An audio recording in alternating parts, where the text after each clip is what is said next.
स्वागत है दोस्तों। आज के मुख्य समाचार में आज देश और दुनिया से कई अहम और बड़ी खबर आ रही है। बात करेंगे हर खबर पर विस्तार से। 2024 के लोकसभा की तैयारी में जुटी टीएमसी। ममता बनर्जी इसी माह जाएंगी दिल्ली। पीएम मोदी और राष्ट्रपति से भी करेंगी मुलाकात। वहीं अगली बड़ी खबर में आपको बताएंगे किसानों की सांसदों को चेतावनी, संसद में आवाज नहीं उठाए तो विरोध के लिए रहें तैयार। एक और बड़ी अपडेट, गाजियाबाद में दिखने लगी उत्तर प्रदेश विधानसभा चुनाव की झलक।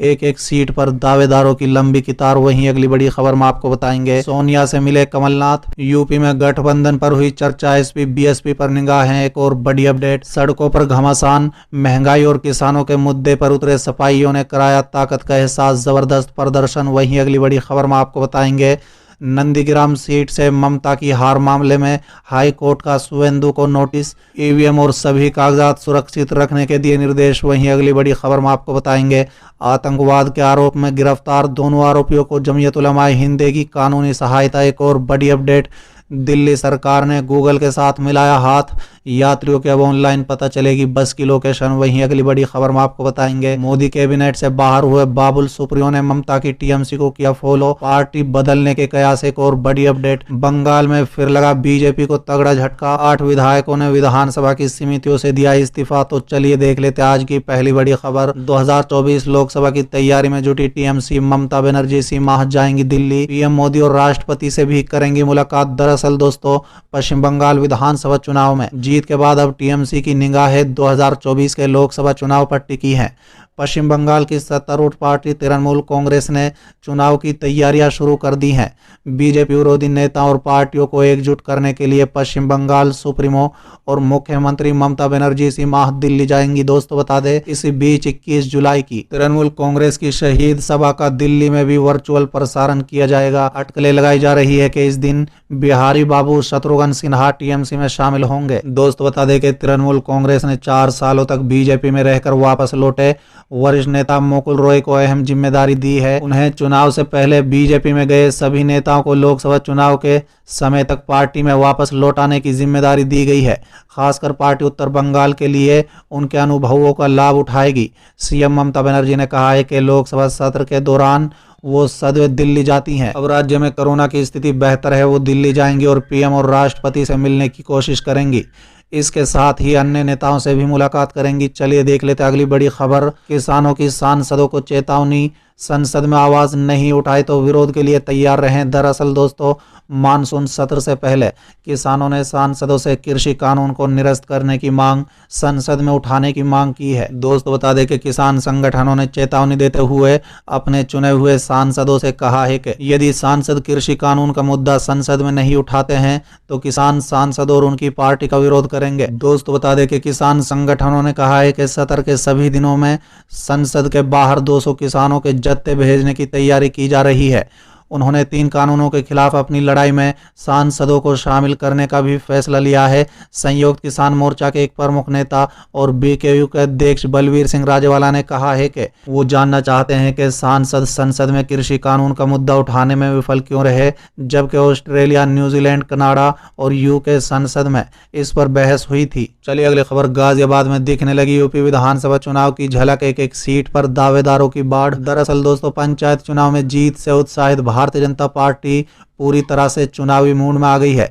जिले के विधायक जहां अपने कार्यकर्ताओं में कराए गए कार्यों के साथ जनता के बीच जाने की तैयारी में हैं, वहीं दूसरी ओर उन्हें अपनी ही पार्टी के बीच जोर आजमाइश में लगे दावेदारों से चुनौती मिल रही है। कई दावेदारों ने बाकायदा पर्दे के पीछे से चुनावी अभियान का आगाज भी कर दिया है। चलिए अगली खबर, सोनिया से मिले कमलनाथ। उत्तर प्रदेश में गठबंधन पर हुई चर्चा, एसपी बीएसपी पर निगाहें। दरअसल दोस्तों, मध्य प्रदेश के पूर्व मुख्यमंत्री कमलनाथ ने गुरुवार को कांग्रेस की अंतरिम अध्यक्ष सोनिया गांधी से मुलाकात की। सूत्रों के मुताबिक इस मीटिंग में उत्तर प्रदेश विधानसभा चुनाव में गठबंधन को लेकर चर्चा हुई। खास बात यह है कि इस बैठक में यूपी में सेकेरे भूमिका निभा रही कांग्रेस महासचिव प्रियंका गांधी वाड्रा भी शामिल हुई। बीते मंगलवार से ही कांग्रेस में बड़ी बैठकों का दौर जारी है। ध्यान रखने वाली बात यह है कि कमलनाथ को कांग्रेस का कार्यकारी अध्यक्ष बनाए जाने की भी चर्चा चल रही है। दोस्तों बता दें कि कांग्रेस राज्य में विपक्ष की भूमिका निभा रही समाजवादी पार्टी और बहुजन समाज पार्टी के साथ चुनाव लड़ने पर विचार कर रही है। वहीं दोनों पार्टियों से कमलनाथ के संबंध काफी अच्छे माने जाते हैं। हालांकि 2017 के विधानसभा चुनाव में ही कांग्रेस और सपा एक साथ चुनावी मैदान में उतरे थे, लेकिन तब गठबंधन को हार का सामना करना पड़ा था और भारतीय जनता पार्टी ने योगी आदित्यनाथ के नेतृत्व में सरकार बनाई थी। 5 साल पहले साथ आई कांग्रेस और सपा के बीच राज्य की 403 सीटों पर बंटवारे को लेकर लंबी चर्चा चल रही थी। अंत में सपा ने 298 सीटों पर लड़ने का फैसला किया, जबकि कांग्रेस के हिस्से में 105 सीट आई थी। चलिए अगली खबर। सड़कों पर घमासान, महंगाई और किसानों के मुद्दे पर उतरे सपाइयों ने कराया ताकत का एहसास, जबरदस्त प्रदर्शन। दरअसल दोस्तों, समाजवादी पार्टी ने गुरुवार को महंगाई और किसानों के मुद्दे को लेकर प्रदेश के सभी तहसील मुख्यालयों पर जबरदस्त प्रदर्शन किया। इस प्रदर्शन के जरिए जिला पंचायत अध्यक्ष और ब्लॉक प्रमुख चुनाव में धांधली होने, किसानों के उपजा का न्यूनतम मूल्य दिलाने, गन्ने का बकाया भुगतान, महंगाई रोकने और रोजगार दिलाने वगैरह की मांगे की गई। इस प्रदर्शन का एक मकसद सपाइयों का अपनी ताकत का प्रदर्शन कराना भी था। दोस्तों बता दें कि 2022 के चुनाव को लेकर सभी दलों ने अपनी रणनीति पर अमल करना शुरू कर दिया है। प्रदेश में हुए पंचायत चुनाव से पहले जहां सपा कार्यकर्ताओं का हौसला बढ़ा, वहीं जिला पंचायत अध्यक्ष और ब्लॉक प्रमुख के चुनाव में भाजपा ने जीत दर्ज की है। सपा ने इन चुनाव में भाजपा पर प्रशासन के इस्तेमाल करने का आरोप लगाया है। गुरुवार को सपाइयों ने जिला मुख्यालय पर प्रदर्शन किया। इस दौरान कई जगहों पर उनकी पुलिस कर्मियों से झड़प भी हुई थी।